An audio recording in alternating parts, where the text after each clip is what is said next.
ladies and gentlemen, has finally arrived. 0.32. Possibly the biggest update ever in BeamNG history. We have completely new graphics, we have lights that look amazing, we have volumetric clouds that actually impact shadows and the entire world. We have new physics, we have new aerodynamics, we have drafting, there's a new car. There's so much to this update. I'm going to be going over how drafting affects NASCAR. I'm going to be going over drafting, bump drafting, side drafting, and aerodynamics. Those are the four key things I'm going to be going over. This is going to be specifically toggled to NASCAR, how it affects the Gen 7 mod specifically, and the Gen 7 add-on. And yeah, let's dive right in. Oh, and quick thank you to Bulleit for helping me test yesterday on the Daytona Guy server. The Daytona Guy server and the BeamNG Racing Discords in the description. Thanks so much! So briefly, I want to touch on the aerodynamics before diving into the drafting. What I've noticed is that the cars are way faster.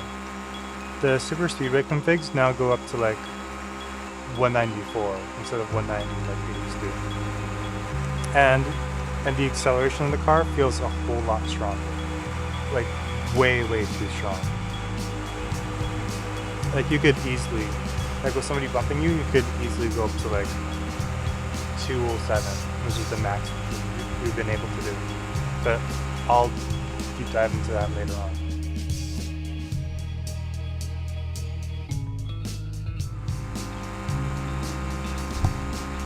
Now for drafting, I think drafting is way too powerful. It does seem like in pack racing, the drafting will be kind of self-regulated. Like hopefully people don't take every single run they get in a turn, obviously.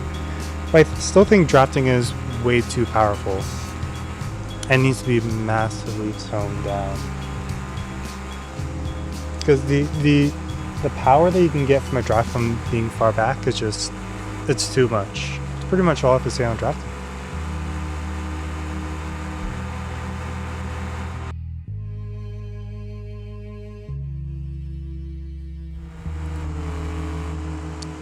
Now I'm going to be talking about bump drafting. Bump drafting is equally as powerful. If you have a good partner that you have good connection with, like internet connection, you can just soar ahead of the pack and just be in a race of your own. No problem.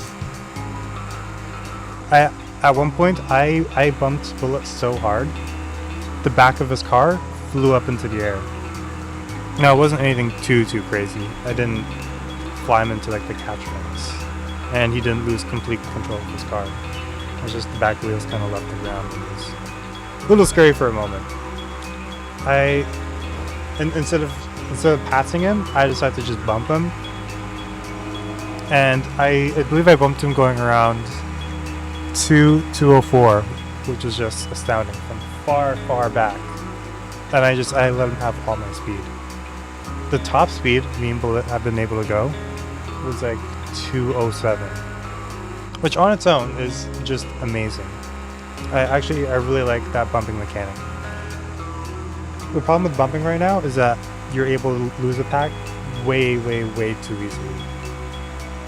Like at one point, somebody else started bumping Bulleit because I lost my track position because I was going too fast into the turn, thanks to how aggressively I was bumping him. That I lost my track position and somebody took lane 1 from me because I ended up having to go into lane 2 and to keep this stability of my car. And they were able to bump each other, and they were just gone, and there was nothing I could do. I was completely on my own, and I watched them just leave almost my field of view. It was insane. Like if you get a really good partner, you can just be an entire race of your own. Once again, another great mechanic that comes out of it too. But I think it just needs to be toned down just a bit to where you don't lose them that quickly, that fast, that easily.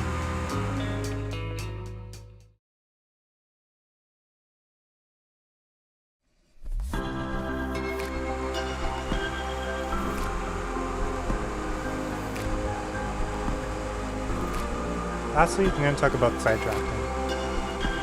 Side drafting is amazing. I'm so happy to finally see it in BeamNG. And it's actually a mechanic that the drafting mod doesn't have.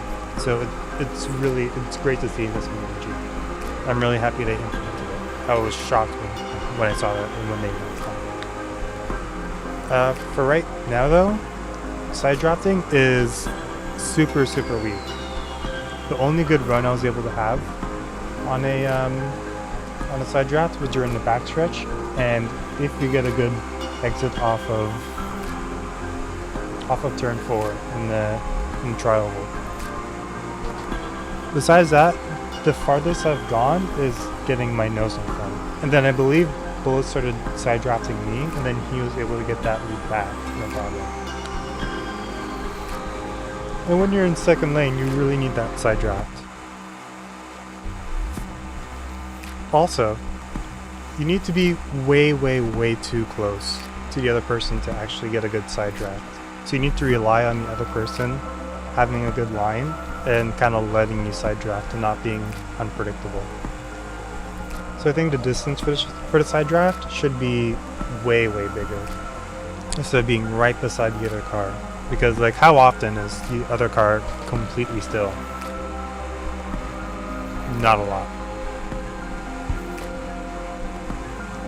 But the problem is the side draft is way too weak. You cannot really travel anywhere in the side draft right now. You're not really able to get a good run in a side draft before the person in lane 1 just takes their position back.